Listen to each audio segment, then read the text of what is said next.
ये अडानी और अंबानी की पार्टी है, बड़े बड़े धन कुबेरों की पार्टी है। इस पार्टी में किसी गरीब की सुनवाई नहीं है, किसी माँ बहन की सुनवाई नहीं है, किसी बच्चे की सुनवाई नहीं है। और इसीलिए भारतीय जनता पार्टी के राज में स्थिति ये हो गई है कि चोर चौतरा नाच रहा है और साहू को फांसी हो रही है। कई घटनाएं बताई हैं। एक घटना हो तो मान लेंगे कि चलो एक घटना हुई, इत्तेफाक से हो गई होगी, लेकिन चितरंगी में घटना हो रही है। वहां पर जंगल के मुंशी को दबा दिया। चितरंगी में घटना हो रही, भारतीय जनता पार्टी का पदाधिकारी पिस्तौल का लाइसेंस बना हुआ आजमा किस पे रहा है? भाई इतना गोली चलाने का शौक था, इतनी अजमत, अपने पिताजी को मार देता गोली, अपने भाई को मार देता गोली, अपनी माँ को मार देता, अपनी बहन को मार देता गोली, लेकिन किसको मारी गोली? एक गरीब साकेत परिवार के व्यक्ति को गोली मारी, साकेत परिवार के गोली को मारी। क्यों मारी? क्योंकि ऐसा लगता है कि गरीब है, चमार जाति का है, ये मुकदमा नहीं लड़ पाएगा, पुलिस उसकी सुनेगी नहीं, हम पुलिस वाले को खरीद लेंगे, हम सत्तारूढ़ दल के आदमी हैं, ये जो मंत्री है राधा सिंह चितरंगी की, हम उसके साथ रहते हैं, हम उसके खासम खास हैं। अरे हमको पिस्तौल का लाइसेंस तो राधा सिंह ने दिलवाया है, किस माई के लाल में दम है कि जो हमको पकड़ लेगा, हमको जेल में बंद कर देगा? इसलिए उस गरीब को गोली मारी, इस गरीब को गोली मारी। अगर केवल पिस्तौल आजमाने का ही मंतव्य होता तो उसके परिवार में बहुत सारे लोग हैं, किसी पर भी आजमा लेता। लेकिन मालूम है कि गरीब की सुनवाई भाजपा के शासन में नहीं होगी। जंगल के मुंशी को दबा दिया, क्या अपराध था भाई? वो तो अपनी बेचारा ड्यूटी कर रहा था।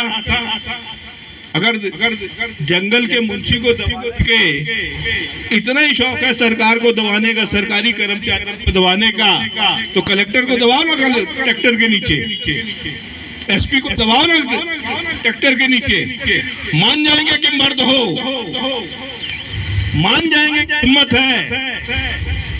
नहीं दबाओगे उस बेचारे गरीब आदिवासी को, जिसके माता पिता ने पेट काट काट कर उसको पढ़ाया होगा, लिखाया होगा, जंगल विभाग में उसको नौकरी मिली होगी और सुदूर जंगल में वो अपनी सेवा दे रहा है। इसी भारतीय जनता पार्टी के शासनकाल में सीधी में कितनी घटना हुई। हमारे आपके आदिवासी परिवारों की लड़कियां कई सालों से उनकी छात्रवृत्ति नहीं आई और उनको छात्रवृत्ति की जरूरत थी, पढ़ाई के लिए, लिखाई के लिए, कॉलेज में पढ़ती थी, और उन लड़कियों को छात्रवृत्ति दिलाने के लालच में अनेक लोगों ने मुंह काला किया, अनेक लोगों ने मुंह काला किया और सारे प्रकरण को दबा दिया गया। किसी के घर में बुलडोजर नहीं चला। बातें करते हैं कि हम अपराधियों को, जो महिलाओं के साथ अपराध करेंगे, महिलाओं के साथ जो अत्याचार करेंगे, हम उस अपराधी के घर पे बुलडोजर चला देंगे। भारतीय जनता पार्टी वाले भी बंगाल में खूब धरना प्रदर्शन दे रहे हैं। सीधी में कोई बोला? अरे आदिवासी समाज की लड़कियां थी, आदिवासी समाज की राधा सिंह है, मंत्री है, उसकी जिम्मेदारी तो बनती है। भाई हम पुरुष लोग हैं और महिलाओं के मामले में बहुत ज्यादा नहीं समझते, लेकिन बलात्कार की क्या संवेदनशीलता है ये राधा सिंह तो समझती है महिला होने के नाते।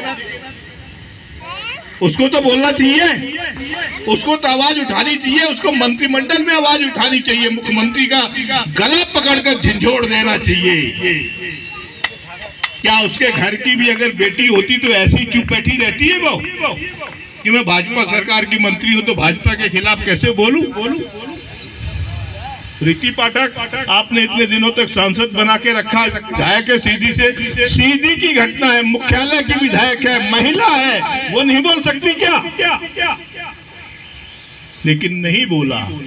इसलिए नहीं बोला कि जो आदिवासी हैं, जो हमारे अनुसूचित जाति के भाई हैं, जो चमार हैं, बसोर हैं, डुमार हैं, कुमार हैं, जो गोड़ हैं, बैगा हैं, अगरिया हैं, कोल हैं, इनको सबको भारतीय जनता पार्टी वाले, ये भारतीय जनता पार्टी की सरकार और भारतीय जनता पार्टी का प्रशासन जो है हल्के में लेता है, टेकन फॉर ग्रांटेड लेता है। यानी गरीब गुरुआ है, इनके साथ ऐसा होता ही रहता है। अगर ये घटना जो मैं सीधी की बता रहा हूँ, अगर किसी ब्राह्मण कन्याओं के साथ होता तो क्या होता, किसी क्षत्रिय परिवार की कन्याओं के साथ होता तो क्या होता, आग लग जाती, आग लग जाती। लेकिन यहाँ पर किसी ने एक मच्छर नहीं मारा, एक मच्छर नहीं मारा। और ये हिम्मत, ये ताकत भारतीय जनता पार्टी को, भारतीय जनता पार्टी के कार्यकर्ताओं को, भारतीय जनता पार्टी के विधायकों को, सांसदों को, मुख्यमंत्री को, प्रधानमंत्री को, मंत्री को कहां से मिलती है ये अन्याय करने की? ये ताकत हम देते हैं, आप देते हैं, सिंगरौली की जनता देती है, सीधी की जनता देती है, गरीब देता है, हमारे वोट से जीतते हैं। जिस दिन आप तय कर लो। बातें बहुत बड़ी बड़ी हुई यहाँ पर संविधान की, लेकिन वो संविधान किस काम का? वो संविधान किस काम का जो हमको विवेक न दे? वो संविधान किस काम का जो हमको समझ न दे? वो संविधान किस काम का जिसके आधार पर हम ये तय न कर सके कि क्या हमारे हित में है, क्या हित में है? 5 साल में केवल वोट देने का अधिकार ही पर्याप्त नहीं है। 5 साल में क्या सही है, क्या गलत है, इसको भी समझना होगा, इसको भी समझना होगा। और जब ये समझेंगे तो ही भारतीय जनता पार्टी को आप जवाब दे सकेंगे। और भारतीय जनता पार्टी को तो केंद्र में आपने खूब अवसर दिया, मध्य प्रदेश में भी खूब अवसर दिया, लेकिन भारतीय जनता पार्टी को अभी भी नहीं पहचान पाई। यहाँ की जनता बड़ा ताजुब हो